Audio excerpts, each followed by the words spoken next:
के आमदार सुभाष धोते जी, अल्पसंख्यक विभाग के प्रदेश चेयरमैन और वक्फ बोर्ड के चेयरमैन वजाहत मिर्जा साहब, महाराष्ट्र के प्रभारी अहमद खान साहब, अल्पसंख्यक विभाग के राष्ट्रीय उपाध्यक्ष महेंद्र वोरा जी, प्रोफेसर बलबीर साहब, मुजीब पठान जी, रामू तिवारी जी, राजू जी, सुनील मुसले जी, और आज के इस कार्यक्रम को सजाने वाले सुहेल रजा साहब, एम कुरैशी साहब, पहली बार आपके बीच में आया हूं।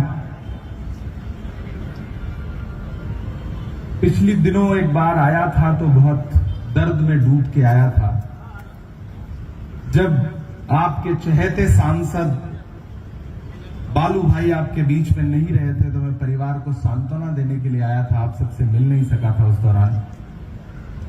आज फिर जब मुझे महसूस हुआ कि मेरी बहन को यानी कि ताई को मेरी जरूरत है तो मैं बिना बुलाए आज आ गया, क्योंकि मेरा फर्ज था, मेरा दायित्व था। चंद्रपुर वालों, मैं तुम्हें अपने उसूलों की कसम देता हूं, मैं तुम्हें अपने उसूलों की कसम देता हूं। मुझको मजहब के तराजू में न तौला जाए, मैंने इंसान ही रहने की कसम खाई है, मुझको हिंदू या मुसलमान न समझा जाए। चंद्रपुर वालों, 19 तारीख को आपको बूथ पर जाना है और न सिर्फ चंद्रपुर के भविष्य का फैसला करना है बल्कि भारत के भविष्य का भी फैसला करना है। एक तरफ वो सरकार है जिसने 10 साल में इस देश को जुमलों के अलावा कुछ भी नहीं दिया, तो एक तरफ राहुल गांधी खड़े हैं जो आपकी आवाज बनके कन्याकुमारी से कश्मीर तक कभी पैदल चलते हैं तो कभी मणिपुर से मुंबई तक न्याय यात्रा लेकर के निकलते हैं, आपकी पीड़ा को समझने के लिए, आपके दर्द को समझने के लिए। मैं आपके बीच में खड़ा हूं और मुझे बड़ी खुशी है कि बड़ी तादाद में यहां माएं बहनें बैठी हैं, इस तरफ युवा नौजवान साथी बैठे हैं, बुजुर्ग बैठे हैं। मैं 10 मिनट आपसे बातचीत करूंगा क्योंकि सुबह मुझे जम्मू कश्मीर पहुंचना है, वहां की जनसभा में पहुंचना है, तो जल्दी फ्लाइट पकड़नी है वरना दिल्ली नहीं पहुंच पाऊंगा। रात हरिद्वार में था, लगातार सफर करता हुआ नागपुर पहुंचा और फिर अब आपके बीच आया हूं। साथियों, यह चुनाव कोई आम चुनाव नहीं है। अगर आपको लगता है कि यह सिर्फ लोकसभा का चुनाव है तो आप गलतफहमी के शिकार हैं। यहां राष्ट्रवादी के भी कार्यकर्ता बैठे हैं, शिवसेना के भी कार्यकर्ता बैठे हैं, समाजवादी पार्टी के भी कार्यकर्ता बैठे हैं, आम आदमी पार्टी के भी साथी बैठे हैं। मैं सबका स्वागत करते हुए आपसे कहना चाहता हूं कि अगर आपको यह लगता है कि यह चुनाव सिर्फ लोकसभा का चुनाव है तो नहीं, यह सिर्फ लोकसभा का चुनाव नहीं है। अभी कल डॉक्टर बाबा साहब भीमराव अंबेडकर की जयंती 2 दिन पहले आपके सामने से गई है और आपने उसे सेलिब्रेट किया है, उन्हें याद किया है, भारत रत्न डॉक्टर बाबा साहब अंबेडकर को याद किया है। मैं चंद्रपुर में खड़ा होकर के, महाराष्ट्र में खड़ा होकर के ये कह रहा हूं कि पिछले 20 दिन में भारतीय जनता पार्टी के तमाम नेताओं के बयान उठा के देखिए, चाहे वो अनंत हेगड़े हो, चाहे वो ज्योति मिर्धा हो, चाहे वो लल्लू सिंह हो, एक बात समान सुनाई पड़ेगी आपको कि हमें प्रचंड बहुमत दीजिए क्योंकि हमें भारत का संविधान बदलना है। कौन कह रहा है ये? भारतीय जनता पार्टी के प्रत्याशी कह रहे हैं, उनके नेता कह रहे हैं। वो संविधान जिसे डॉक्टर बाबा साहब अंबेडकर ने अपने सपनों से, अपने पसीने से लिखा, जिस संविधान में महात्मा गांधी के उसूल जिंदा हैं, जो संविधान पंडित जवाहरलाल नेहरू की बौद्धिकता और कौमी यकजहती को रखता है सामने, जो आईन मौलाना आजाद के ख्वाबों की ताबीर है, उस संविधान को, उस आईन को बदलना चाहती है भारतीय जनता पार्टी। और सिर्फ बदलना नहीं चाहती, इसका ऐलान कर रही है और इस नाम पर वोट मांग रही है। बेशर्मी की हद देखिए। और मैंने तो सुना है यहां जो भारतीय जनता पार्टी के प्रत्याशी हैं, यहां माएं बहनें बैठी हैं, अपने भाषणों में जब नरेंद्र मोदी जी मंच पर मौजूद थे तो उन्होंने ऐसा बयान दिया कि जिसे यहां बोला भी नहीं जा सकता। जिस व्यक्ति को भाई बहन के पवित्र रिश्ते की मर्यादा का भान न हो, ऐसा व्यक्ति आपका खासदार कैसे बन सकता है? जिसे भाई बहन के रिश्ते की मर्यादा न पता हो।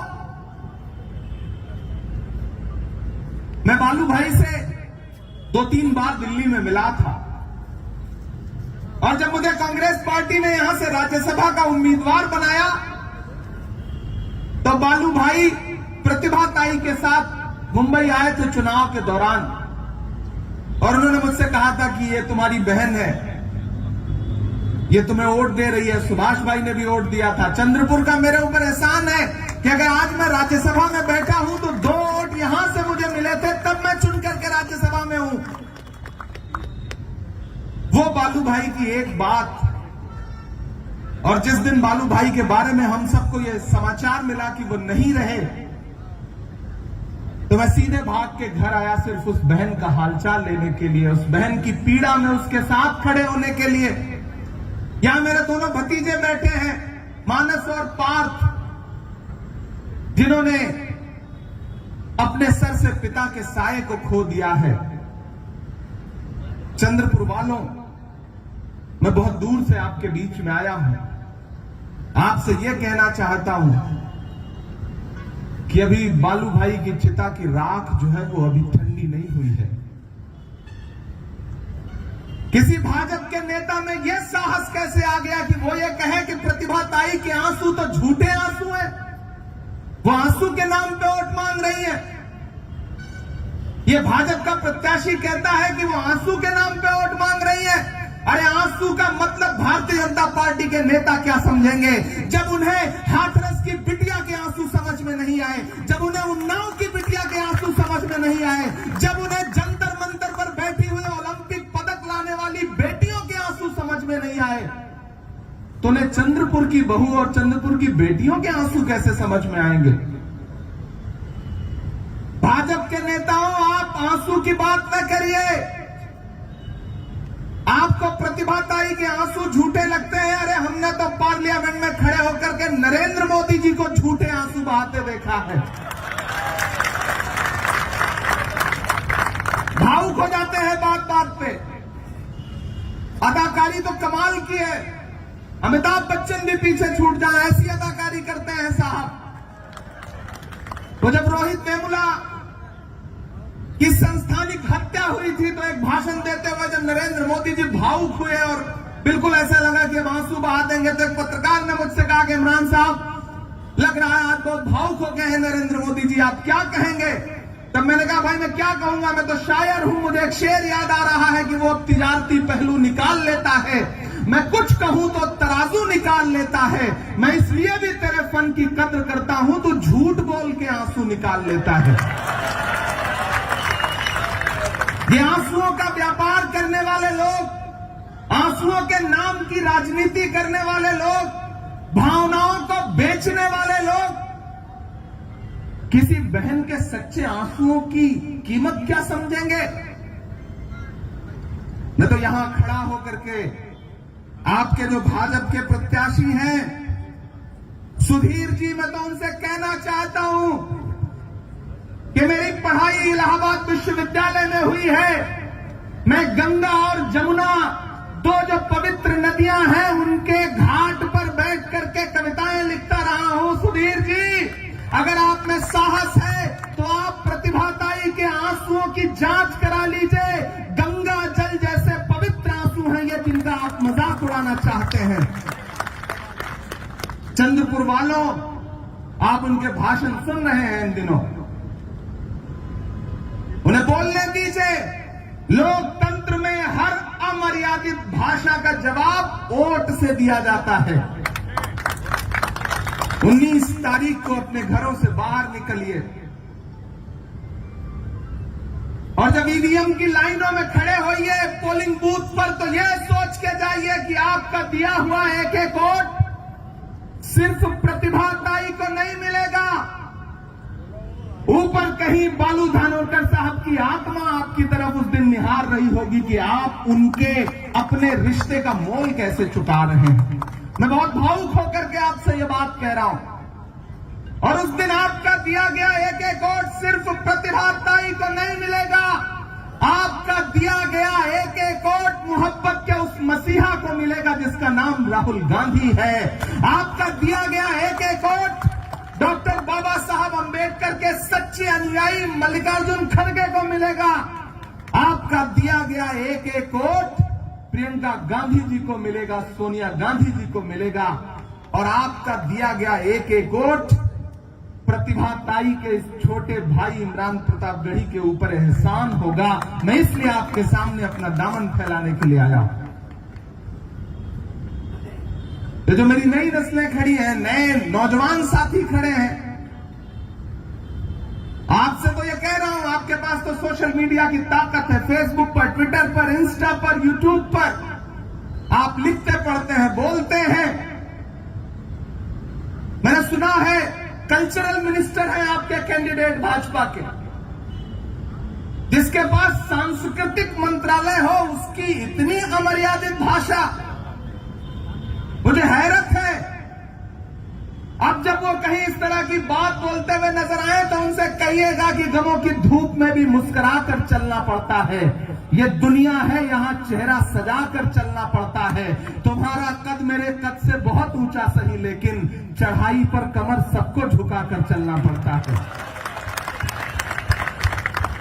सुधीर जी, राजनीति में इस तरह की भाषा नहीं चलती है। और अगर आप ऐसी भाषा बोलेंगे तो चंद्रपुर की एक एक बहन बेटी, चंद्रपुर की माएं, चंद्रपुर के बेटे, चंद्रपुर के बुजुर्ग अपने वोट से आपकी इस अमर्यादित भाषा का जवाब देंगे।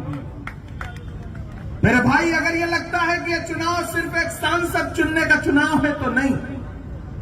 ये चुनाव इस बार भारत के संविधान को बचाने का चुनाव है। यह चुनाव भारत के लोकतंत्र को बचाने का चुनाव है। इसलिए आपको 19 तारीख को अपने घरों से बाहर निकलना है। और ये जो हवा बनाई जा रही है ना देश में, जो नैरेटिव टीवी चैनलों के माध्यम से बनाया जा रहा है, सब झूठा है।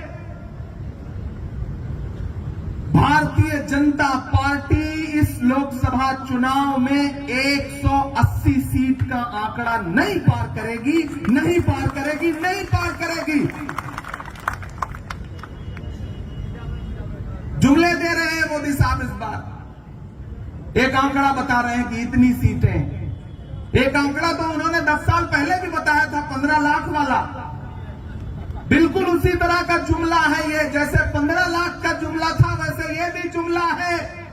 और महाराष्ट्र वालों, आपसे तो मैं और निवेदन करता हूं और गुजारिश करता हूं कि महाराष्ट्र में भाजपा ने जिस तरह से लोकतंत्र को लूटने का काम किया और महाविकास अघाड़ी की चलती हुई सरकार को जिस तरह से तोड़ा, विधायकों को तोड़ा, कई कई खोखे देकर के विधायक खरीदे, ऐसे में तो 19 तारीख को आपको लोकतंत्र के लुटेरों से लोकतंत्र लूटने का बदला भी लेना है। यह चुनाव बहुत महत्वपूर्ण चुनाव है। भाजपा के लोग आएंगे, आपसे झूठ बोलेंगे। मंत्री जी भी आपसे अमर्यादित भाषा नहीं बोलेंगे, बल्कि झूठे वादे भी करेंगे, बताएंगे कि हमने ये विकास किया। वो भाजपा के एक मंत्री एक गांव में पहुंचे, गांव के लोगों को इकट्ठा किया, बोले पास आओ, हम तुम्हारी समस्याएं समाप्त करना चाहते हैं, बताओ तुम्हारी समस्याएं क्या हैं। तो गांव वाले सीधे साधे थे आप लोगों की तरह। उन्होंने कहा साहब हमारी 2 समस्या है, 2 दिक्कतें हैं गांव में। तो मंत्री जी ने कहा बताओ क्या। तो गांव वालों ने कहा साहब हमारे गांव में कोई अस्पताल नहीं। तो मंत्री जी ने अपना फोन निकाला, नंबर मिलाया और लगे किसी को डांटने कि इस गांव में कल तक एक टेम्परेरी हॉस्पिटल खुल जाना चाहिए।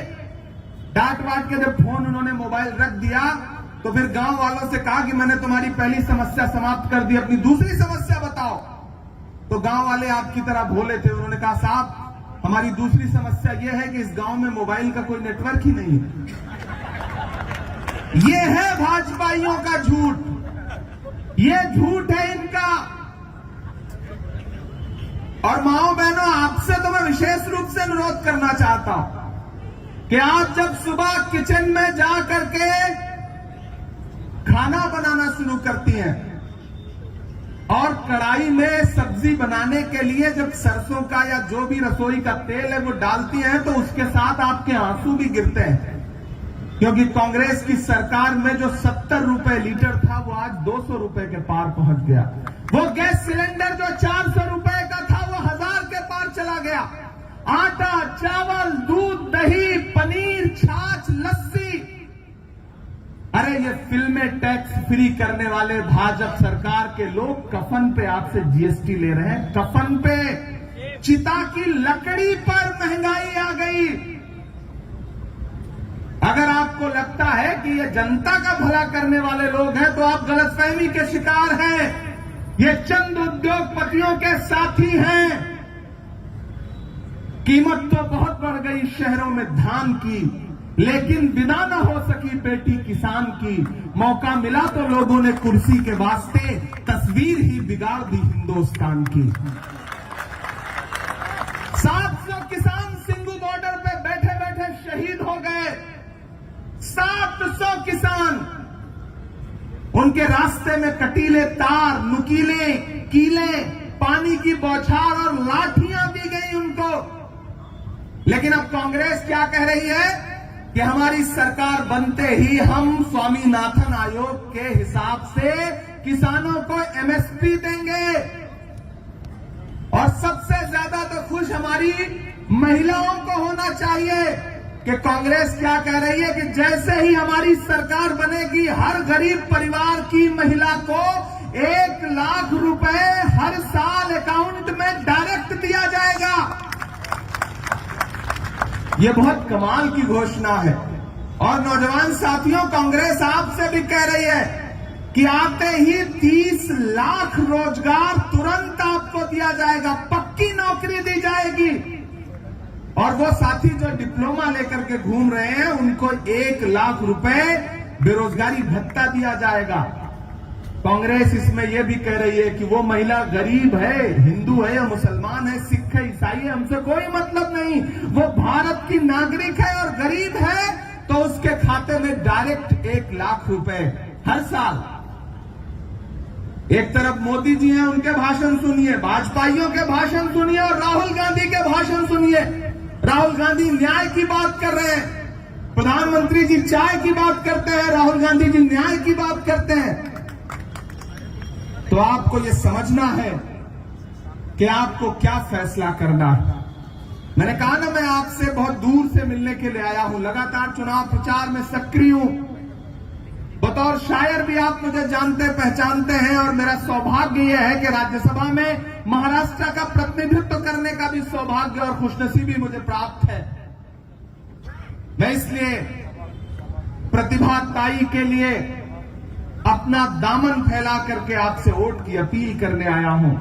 और यहां जो हमारे अकलियत के साथी बैठे हैं, माइनॉरिटीज बैठे हैं, मैं उनसे भी एक बात कहना चाहता हूं मेरे भाई कि ये चुनाव बहुत अहम चुनाव है। 2024 के लोकसभा चुनाव के बाद भारत में चुनाव होंगे या नहीं होंगे ये कोई नहीं जानता। इसलिए इस बार बहुत समझदारी से घरों से बाहर निकलिए और कांग्रेस पार्टी को वोट दीजिए, इंडिया अलायंस के साथियों को वोट दीजिए। मैं परसों केरल में था, कल उत्तराखंड में था, कल कश्मीर में रहूंगा, परसों बिहार जाऊंगा। पूरे देश की तरफ से महाराष्ट्र वालों आपको आश्वस्त करता हूं कि मैं पूरे देश में जहां भी जा रहा हूं एक नारा चल रहा है कि साउथ में भाजपा साफ और नॉर्थ इंडिया में भाजपा हाफ। 180 का आंकड़ा नहीं पार करने जा रही है भाजपा। कह रहे हैं अमृतकाल। मैं तो उनसे पूछना चाहता हूं कि बताओ कैसा अमृतकाल, तुम्हारा कैसा अमृतकाल। इधर जो साथी बैठे हैं बिल्कुल एकदम ऐसा लग रहा है जैसे शमशान घाट में या फिर कब्रिस्तान में बैठे हों। मुझे लगना चाहिए कि ये चंद्रपुर है जिसके किस्से बालू भाई मुझे आईसीसी में बैठ कर सुनाया करते थे। इधर जो लोग खड़े हैं वो कहते थे कि जो हमारे यहाँ के नौजवान है इमरान भाई, उनकी बड़ी ख्वाहिश थी, वो हमसे अक्सर कहते थे कि इमरान भाई चुनाव से पहले कार्यक्रम करेंगे तो उसमें आपको बुलाएंगे, चंद्रपुर वालों से मिलाएंगे। लेकिन कभी कभी नसीब जो है, तकदीर जो है, किस्मत जो है, वो अलग तरह से कुछ लिखती रहती है। चांद तारे बुझ गए, सूरज सवाली हो गया, एक तेरे जाने से सारा शहर खाली हो गया। एक अलग सी टीस है उनको लेकर के। लेकिन मैं उनसे जो सुनता था ना कि नौजवान बड़े जज्बे वाले हैं, बड़ा जोश है, बड़े हौसले वाले हैं, तो वो मुझे दिखाई भी पड़ना चाहिए। मैं आपके बीच में खड़ा हूं, नया पाने की चाहत में पुराना छूट जाता है, तुझे अपनाऊं तो मुझसे जमाना रूठ जाता है। मोहब्बत पढ़ने लिखने में बहुत आसान है, लेकिन मोहब्बत को निभाने में पसीना छूट जाता है। चंद्रपुर वालों, भाजपा कह रही है ना हम अमृत काल लाए हैं, हम उनसे पूछ रहे हैं कि बताओ कैसा अमृत काल तुम्हारा, कैसा अमृत काल, कैसा अमृत काल तुम्हारा, कैसा अमृत काल।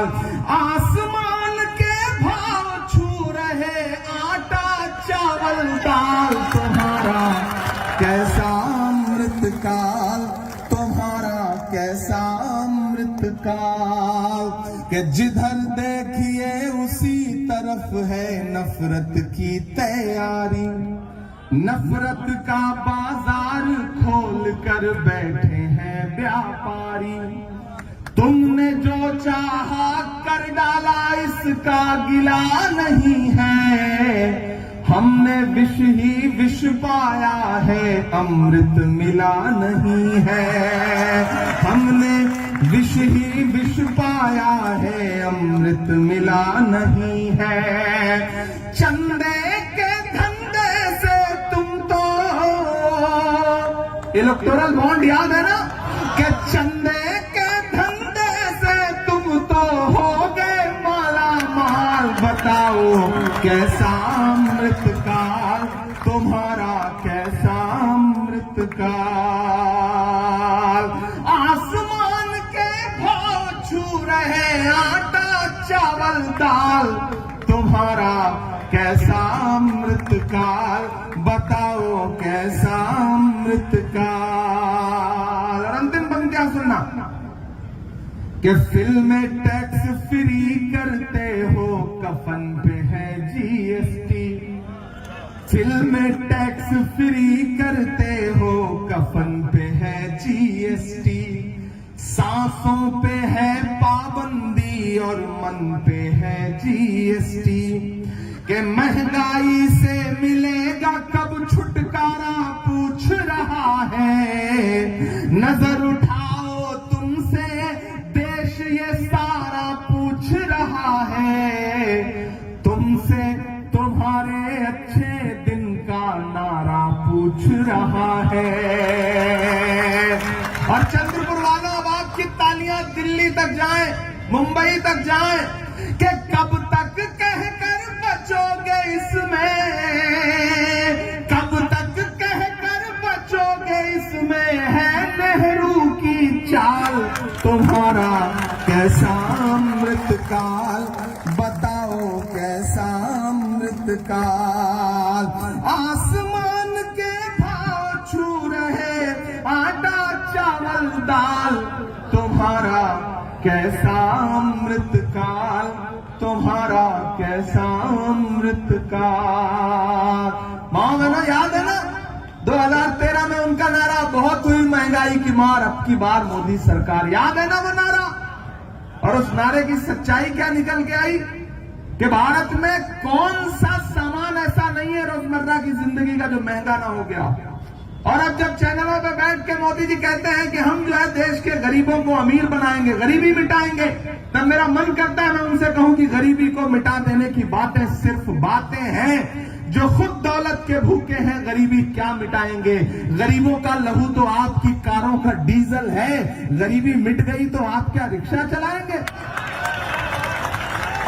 ये कहते थे कि राहुल गांधी शहजादे हैं, राजकुमार हैं, लेकिन चंद्रपुर में खड़ा होकर मैं कह रहा हूं कि नरेंद्र मोदी जी, अमित शाह जी, आप जिसे शहजादा कहते थे, राजकुमार कहते थे, नजर उठा के देखो वही राहुल गांधी कन्याकुमारी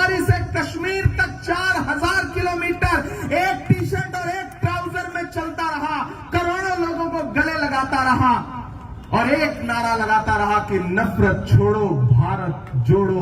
वो नारा लगाता रहा कि नफरत के बाजार में मोहब्बत की दुकान खोल रहा हूं। मैं उनके साथ चल रहा था जब मीडिया के साथी मुझसे कहते थे कि इमरान साहब आप राहुल जी के साथ चल रहे हैं, आप तो शायर हैं, आप क्या कहेंगे।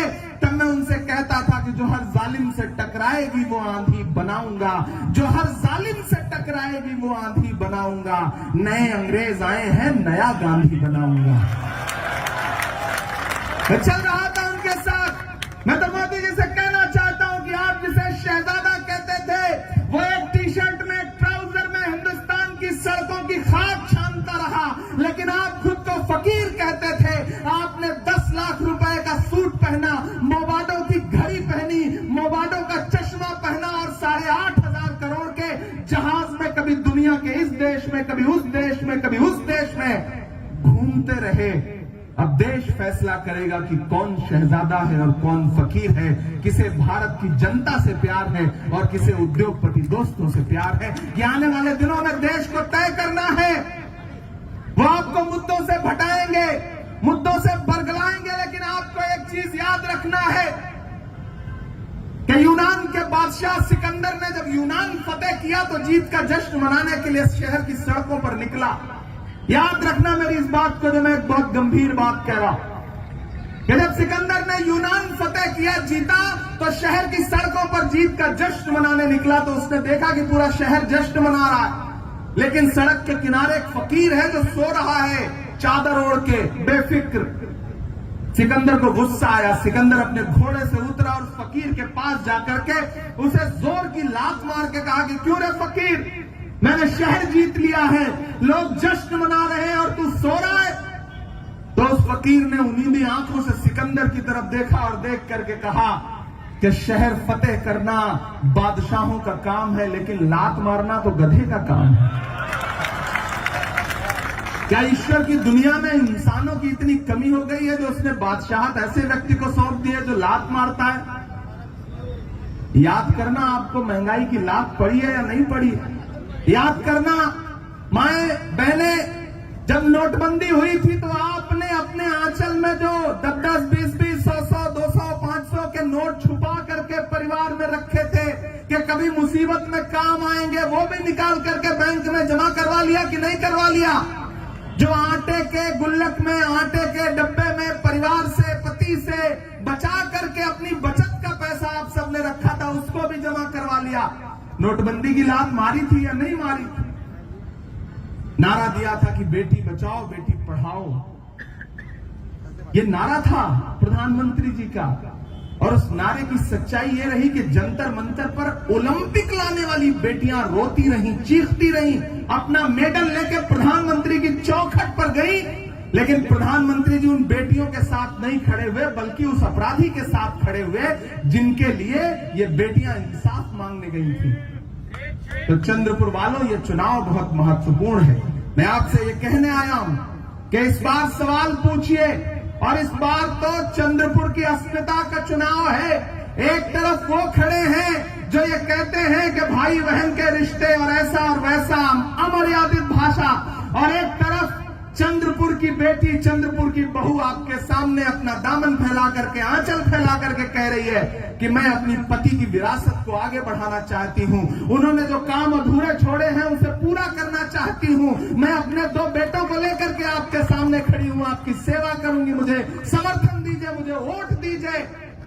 तो फिर आपको तय करना है कि एक अमर्यादित भाषा इस्तेमाल करने वाले नेता का साथ देना है, फिर यह एक ऐसी बेटी, एक ऐसी बहू का साथ देना है जिसकी आंख में आंसू हैं, और वो आंसू बहुत सच्चे हैं, क्योंकि उसके कंधे पर पूरे चंद्रपुर की जो लोकसभा है उसकी विरासत का बोझ है, वो उस बोझ को निभाना चाहती है।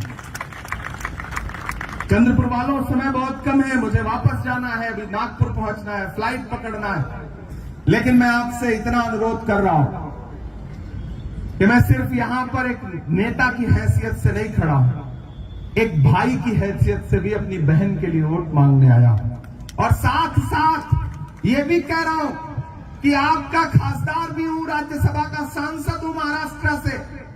तो आप मेरी बात पर विश्वास करिए, मेरी बात पर आमीन कहिए, मेरी बात का समर्थन करिए। आप प्रतिभा ताई को जिता करके लोकसभा में भेजिए, वो लोकसभा में बैठेंगी और उनका दूसरा भाई राज्यसभा में बैठेगा। वो लोकसभा में बैठ के आपके लिए आवाज उठाएंगी, मैं राज्यसभा में बैठ के लिए आपके लिए आवाज उठाऊंगा। हम आपसे वादा करते हैं कि आपके एक भी मुद्दे पर हम चुप नहीं रहेंगे, ये हमारा आपसे वादा है। जाते जाते आपको एक नज्म सुना करके जाता हूं।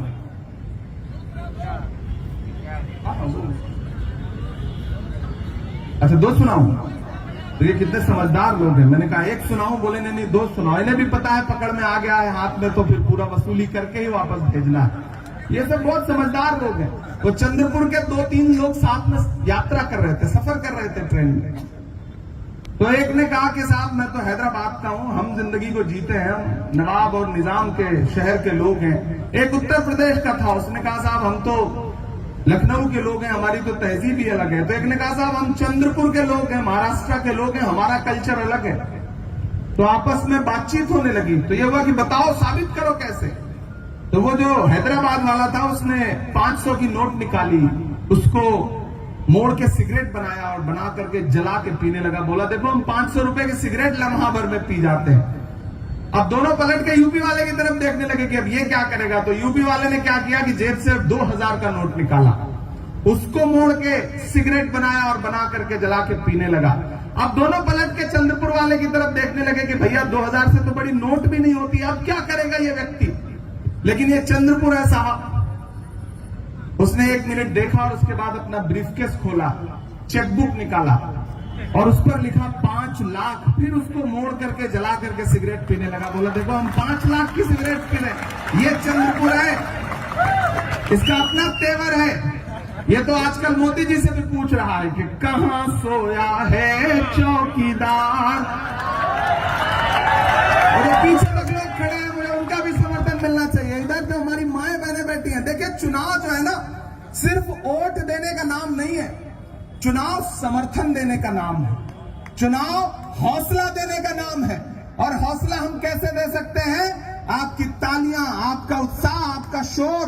प्रतिभा ताई जहां भी होगी उसे हिम्मत देगी, मानस और पार्थ को हिम्मत देगी, कार्यकर्ताओं को हिम्मत देगी। इसलिए मैं कह रहा हूं कि सवाल पूछिए कि कहां सोया है चौकीदार। याद है ना भाइयों बहनों, देश के खजाने की चाबी मुझे सौंप दो, मैं देश नहीं लुटने दूंगा। याद है ना? तो अब मेरा मन कर रहा है मैं उनसे पूछूं कि कहां सोया है चौकीदार, कहां सोया है चौकीदार। विजय माल्या नाक के नीचे से हो गया फरार, कहां सोया है चौकीदार, कहां सोया है चौकीदार। गैस सिलेंडर की कीमत भी 1000 के पार, कहां सोया है चौकीदार, कहां सोया है चौकीदार। कवि और शायर को थोड़ी छूट होती है कि वो अपनी भाषा में बात कह लेते हैं। मैं कोई नाम नहीं लूंगा, लेकिन आप बिल्कुल वहीं तक पहुंचेंगे जहां मैं आपको पहुंचाना चाहता हूं कि चाय बेचने वाला पूरा भारत बेच रहा है। कमजोर प्रतिक्रिया आई है, दामन भर के मुझे आपकी तालियां और आपका साथ मिलना चाहिए कि चाय बेचने वाला पूरा भारत बेच रहा है। इसी काम में हासिल उसे महारत बेच रहा है कि रेल बिक गई, तेल बिक गया, बिका हवाई अड्डा। अगली पंक्ति में नाम लूंगा मैं कि रेल बिक गई, तेल बिक गया, बिका हवाई अड्डा। सब कुछ बिकता देख के खुश हैं अपने जेपी नड्डा।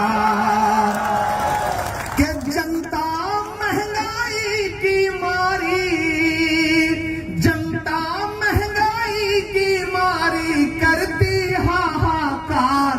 कहां सोया है चौकीदार, कहां सोया है चौकीदार।